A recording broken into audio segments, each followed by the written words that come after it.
The annexation of Mexican territory by the United States is one of the most consequential events in the history of North America, shaping the geopolitical and cultural landscape of the continent. While the popular narrative often focuses on the Treaty of Guadalupe Hidalgo and the Mexican-American War of 1846 to 1848, the story is far more intricate and extends well beyond mere military conquest. It is a tale rooted in the ideologies of manifest destiny, political maneuvering, economic ambition, and deep-seated racial and cultural tensions. To fully understand how the U.S. annexed nearly half of Mexico's territory, we must examine the complex historical currents that led to the war itself, and the lasting consequences for both nations. Manifest destiny, the ideological foundation. The concept of manifest destiny, coined in the 1840s, became the philosophical backbone of U.S. expansionism. At its core, manifest destiny was the belief that it was America's God-given right, perhaps even duty, to expand westward across the North American continent, spreading democratic institutions, Christianity, and American values. This belief wasn't simply a rallying cry for expansion. It was a form of nationalistic fervor that justified the displacement of Native American tribes, the acquisition of new territories, and, ultimately, the annexation of Mexican lands. The seeds of this ideology were planted as early as the Louisiana Purchase in 1803 and further nurtured by the settlement of Texas. Americans who moved into Mexican Texas during the 1820s and 1830s brought with them this vision of westward expansion, as well as their values, including a belief in slavery, which was illegal in Mexico. Tensions between the Mexican government and these American settlers, or Texians, escalated quickly, culminating in the Texas Revolution, 1835 to 1836, and the establishment of the Republic of Texas. While Texas achieved de facto independence, it was only a matter of time before the U.S. government would move to incorporate the region, setting the stage for conflict with Mexico. The lead up to war. By the early 1840s, Texas had become a critical flashpoint. The Republic of Texas was economically fragile and militarily weak, and it sought annexation to the United States as a way to stabilize itself. The idea of incorporating Texas into the Union, however, was highly controversial, particularly because Texas was a slave state, and its annexation would upset the delicate balance between free and slave states in the U.S. Congress. President John Tyler, who saw the annexation of Texas as a political boon, initiated negotiations to bring Texas into the Union. However, it wasn't until President James K. Polk, a fervent believer in manifest destiny, came into office in 1845 that the annexation was fully realized. Polk's election signaled a more aggressive approach to expansionism. He had set his sights not only on Texas but also on California and the New Mexico Territory, regions that were still part of Mexico. The annexation of Texas was finalized in December 1845, much to the dismay of Mexico, which had never fully accepted Texas independence and saw its incorporation into the U.S. as a violation of its sovereignty. The annexation of Texas was only one part of Polk's larger plan.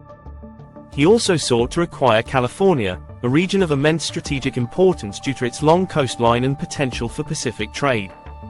But Polk's diplomatic efforts to purchase California and New Mexico from Mexico were rebuffed, setting the stage for military conflict. The spark, the Thornton Affair and the outbreak of war.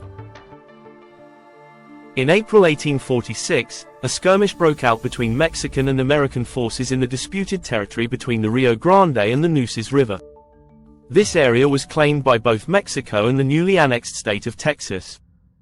The clash, known as the Thornton Affair, resulted in the deaths of several U.S. soldiers. Polk seized on this incident, proclaiming to Congress that American blood had been shed on American soil, and quickly gained approval for a declaration of war against Mexico.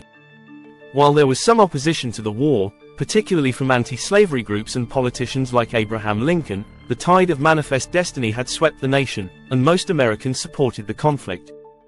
The Mexican-American War, a disparate conflict. The U.S. military was far better equipped and organized, while Mexico was politically unstable and militarily weak after years of internal conflict. The war saw a series of decisive U.S. victories, including the capture of Monterrey, the Battle of Buena Vista, and the occupation of Mexico City in September 1847. One of the war's most famous episodes was the Siege of Veracruz and the march of General Winfield Scott's army to Mexico City. The capture of the capital was a symbolic and practical victory, essentially forcing Mexico to the negotiating table. Throughout the war, however, Mexican civilians and soldiers alike fiercely resisted the American invasion, and the conflict was brutal, with thousands of casualties on both sides. The war also brought out stark divisions in American society, with critics like Henry David Thoreau condemning it as an unjust war of aggression. The Treaty of Guadalupe Hidalgo, Mexico's cession of land. After the fall of Mexico City, the Mexican government was left with little choice but to negotiate. The result was the Treaty of Guadalupe Hidalgo, signed on February 2, 1848.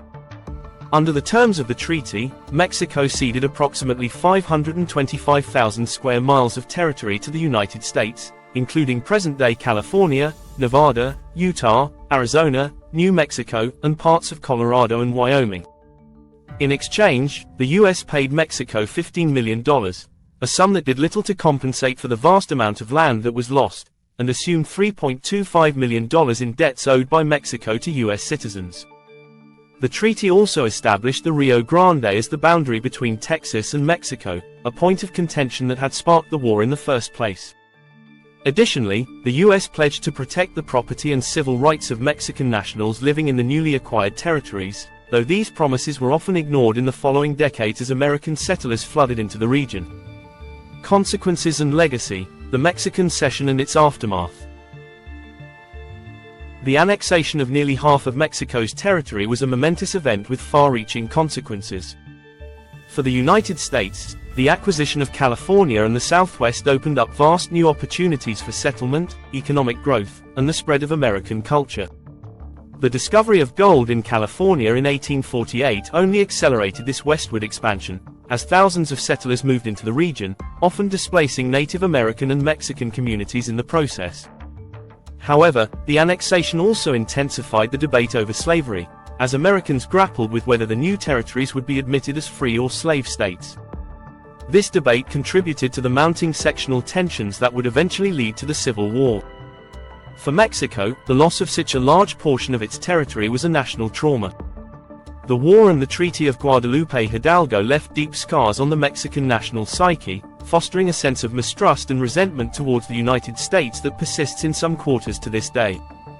The loss of California, in particular, was a significant blow, as it quickly became one of the most prosperous regions in the U.S. in the newly annexed territories. Mexican residents, or Californios and Tejanos, faced discrimination, land seizures, and the erosion of their cultural identity as American settlers moved in.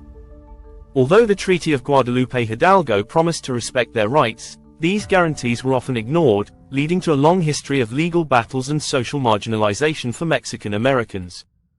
The larger context: U.S. imperialism and the future. The annexation of Mexican territory marked a key moment in the rise of U.S. imperialism.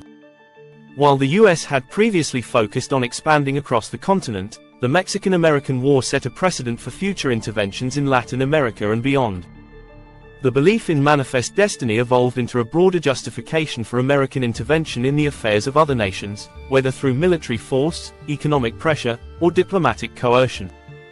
In retrospect, the U.S. annexation of Mexico's northern territories can be seen as part of a larger pattern of imperial expansion that included the acquisition of Alaska, the annexation of Hawaii, and the Spanish-American War, which brought Puerto Rico, Guam, and the Philippines under American control.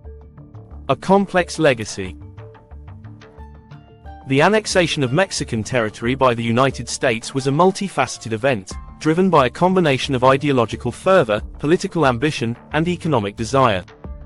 While the Mexican-American War ended in 1848, the consequences of that conflict continue to reverberate today, influencing U.S.-Mexico relations, the lives of Mexican Americans, and the broader history of North America. The story of how the U.S. annexed Mexico is not simply one of military conquest but of a larger ideological and cultural struggle that shaped the destiny of two nations. If you like this video, please don't forget to subscribe to our channel for more videos.